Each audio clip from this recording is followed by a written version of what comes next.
মা না থাকলে তো আজকে এখানে আসতেই পারতাম না। বলে শেষ করতে পারবো না, স্টিল আমি আম্মার উপরেই ডিপেন্ডেবল। মাকে তো বলে শেষ করা যাবে না।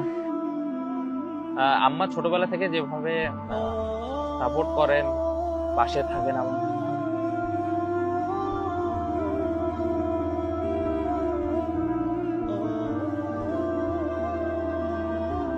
আমার আম্মা যদি আমাকে ভাত উঠে না দেয় আমি আমি খেতে পারি না। তো আমার আম্মা জানি এক্স্যাক্টলি ওই পরিমাণটা জানি। ছোটবেলা থেকে আমাদেরকে অনেক কষ্ট করে আম্মা বড় করছে।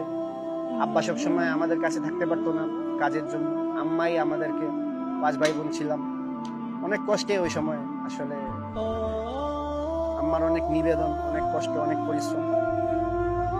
আম্মা সবসময় আসলে সামনে আসে না, বাট পিছন থেকে অনেক সাপোর্টিভ এবং প্রত্যেকটা সময় সাপোর্ট করেন।